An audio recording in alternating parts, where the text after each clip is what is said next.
Tshwane has plans to lease out the Rooiwal, and this Pretoria West power station succeeds, then these two power stations could ultimately be in the hands of the private sector as early as next month. We intend to have that by end July. We would want to have handed over these two infrastructures to whoever that would have then gained or benefited from this. End of July this year? We want, yes, definitely. We want it this end of July. If everything goes well according to plan, we want to hand those by July so that they can be able to work on it and be able to have maybe an agreement with the city and see how we actually finding each other. Surely the City of Tshwane must have done some sort of feasibility study already.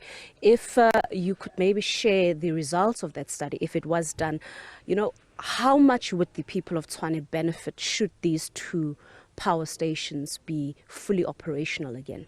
Now you can imagine, Patricia, this is actually good news. If you have over-reliance on Eskom with having 50%, if we're on load shedding stage 2, we won't have load shedding. We can be able to proceed on a day-to-day, depending on what is happening. Further to this is that you need to understand not only load shedding is affecting business, the security also becomes a problem, where the streets are dark and you have where now cable theft occurs, vandalism of our infrastructure. It is not just lights going off. It's catastrophic. We want to cut our over-reliance of Eskom by 50%. Now we have these two infrastructures that can be able to generate up to 1,000 megawatts per hour per day. So that is what we want as the city, so that then we can be able to provide, because the impact of load shedding goes far beyond the understanding. The budget has been passed for an allocation of 50 million rands to the energy task team to have a transactional advisor that will be advising us on how to go about on these two power stations. First is that the people that are currently employed in the city are not going to lose their jobs because this has moved on to private hands. The second part is that the issue of load shedding, it affects job creation. It affects job creation in the totality of things. Anyway, whoever that will be getting this project, it has to be NERSA compliant, and so that it meets exactly what is either below what the NERSA is, the tariffs, or below. That is what will make business sense to us.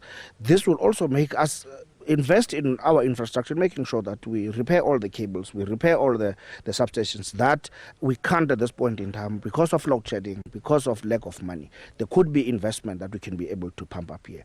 At this point in time, the city is not doing well financially, but we have infrastructure that we are trading with. That is an investment in itself. So we just need somebody who's got the ideas behind that, who are in the electricity space, so that they can be able to take advantage of that and make our people have safe, stable electricity. Who are the people that you're looking into? Who are the possible investors that could get this deal? Patricia, politicians don't get into the tendering environment as to that. It is the officials and the administration that is doing that. We are politicians, we're holding the... This has been coming for months. By now there must be an indication who's going to get this deal. No, we don't know. At this point in time, I don't know. That is something that the city is dealing with, and politicians, that's not our forte.